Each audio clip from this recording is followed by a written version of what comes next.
My name is Tom Haugersven. I'm a Norwegian photographer based in Oslo, Norway.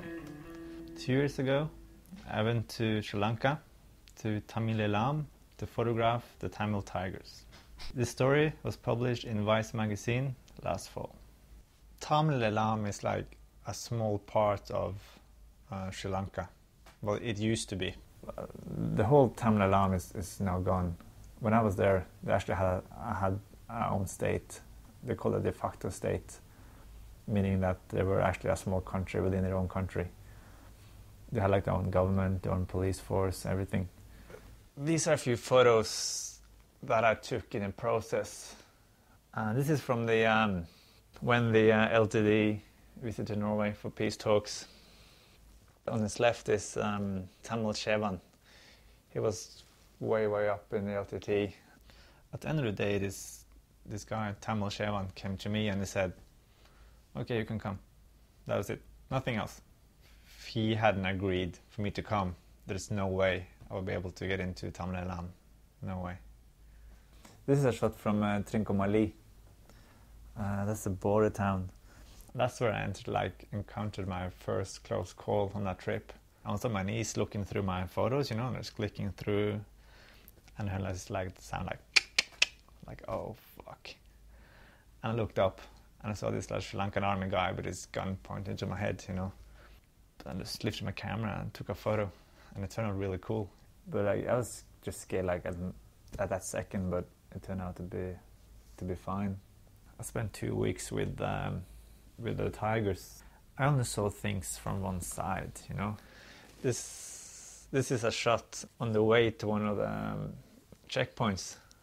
This used to be a Sri Lankan tank, and apparently those guys, they were hiding in a hole in the ground with hand grenades, and then they fired off the hand grenades, and they were honored with their own photo next to the tank.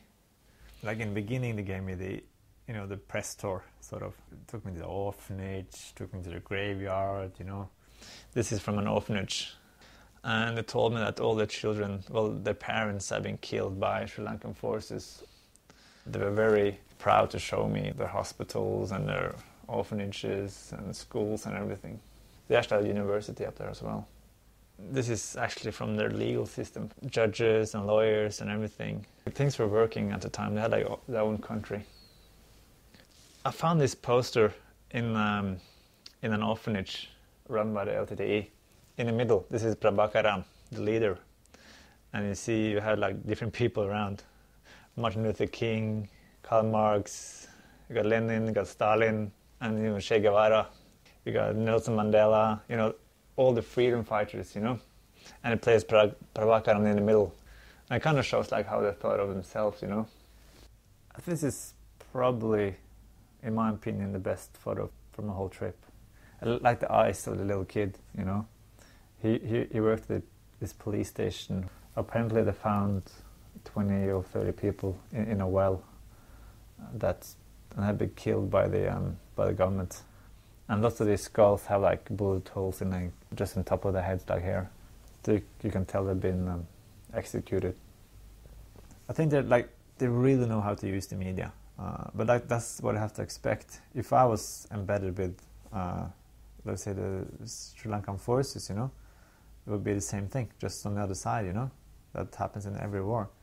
They did, however, allow me to go to one of the training camps to photograph the Tamil tigers in training. This is a portrait of one of the young fighters. I guess she's about 20, 21, something like that. One of the major things about the LTTE is that the women fight with the men. This is from the training session, classic guerrilla soldier running through water shots, Just had to have it. The training I actually was allowed to see was sort of just acting. They just blew up this big bomb. The soldiers running through the smoke, just shooting and running at the same time. Of course, they told me that they didn't force anyone to be soldiers, but I don't know. I think a lot of people choose to do it more or less voluntarily. The fact that there's a lot of poverty in Tamil Elam and the only option might actually be to join the LTTE because they have the money and they provide for their people with food and everything. And if they get killed in battle, the LTTE will take care of their family. This is just after training, the only way back to the barracks. So this guy on the side there, he lost his 2 daughters in the photos up here. They had like a small shrine in the kitchen. People were talking about a new major war around the time I left.